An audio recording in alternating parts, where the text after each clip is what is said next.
Oke, assalamualaikum warahmatullahi wabarakatuh. Di sini saya nama Rahmah Aziza, NPM 184300097, kelas S1 Ilmu Komputer kelas C, MK Keamanan Informasi.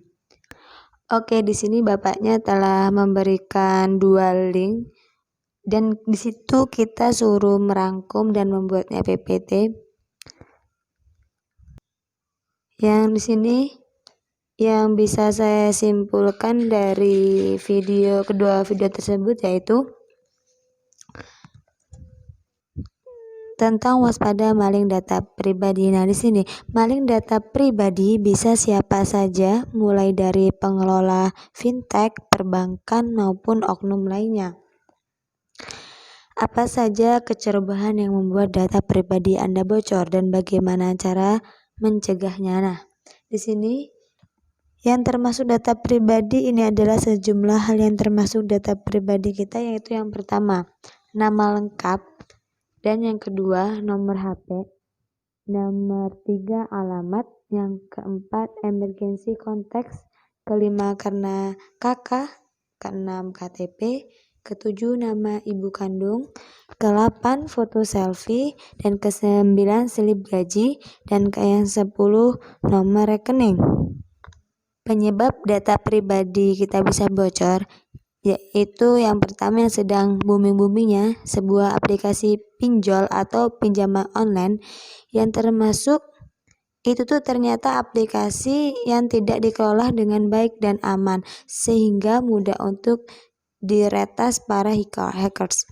Dan yang kedua, karena kecerobohan kita sendiri yang mengakses email, file, foto, ataupun sebuah dokumen yang sembarangan. Akibatnya data kita bisa ditambang di sana ya. Dan yang ketiga yaitu penyebabnya karena penyimpanan data yang ceroboh. Tangan pribadi, gaji karyawan, bonus tunjangan ataupun dan yang lain. Dan yang penting termasuk kode risasi yang sulit dikendalikan seperti di folder bersama. Dan itu adalah tempat-tempat yang sangat mudah diretas. Untuk melindungi data pribadi kita harus melakukan. Yang pertama, hati-hati memberikan data pribadi. Di negara kita, Republik Indonesia, pemerintah sudah memperingatkan. Jikalau kita dimintai data pribadi di suatu perusahaan, kita harus selalu berwaspada karena bisa jadi perusahaan itu keamanannya kurang, sedangkan kita diminta pribadi yang sangat lengkap. Nah, di situ kita harus berhati-hati untuk memberikan data pribadi kita. Yang kedua, yaitu budaya peduli bisnis dan keamanan. Dan yang ketiga, bersih-bersih digital secara reguler. Nah, sebisa kita, sesering mungkin kita harus membersihkan inbox kita kepada orang lain tentang jati diri kita atau data pribadi kita kepada orang lain. Sering menghapus dokumen-dokumen yang kita download karena itu bisa jadi menyebarluaskan data pribadi kita. Dan yang keempat, jangan unggah scan ataupun foto selfie lalu diunggah di seperti Facebook, seperti IG. Jangan sampai kita mengunggah jati diri kita secara di-scan seperti KTP karena itu bisa memberikan data pribadi kita kepada orang lain. Dan yang kelima, negara harus hadir. Ketika Anda ingin meminjam jasa pinjam online yang aman, Anda harus yang pertama, mengecek apakah jasa pinjaman online tersebut yang pertama terdaftar di OJK. Dan yang kedua, teliti syarat dan ketentuan. Ketika jasa pinjaman itu banyak menanyakan tentang jati diri Anda harus berhati-hati.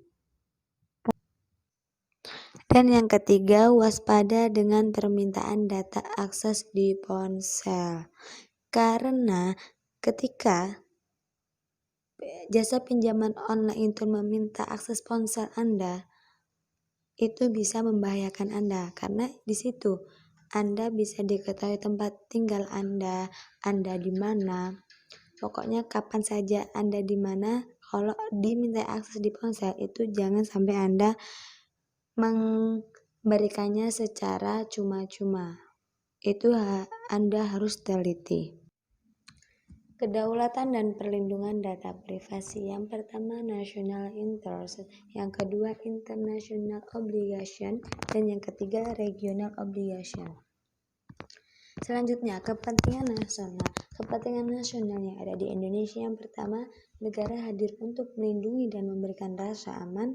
Dan yang kedua, data pribadi merupakan salah satu bentuk privasi. Dan yang ketiga, hak dasar yang diakui secara universal. Kedaulatan data. Di 120 negara telah memiliki pengaturan data pribadi yang khusus termasuk Indonesia.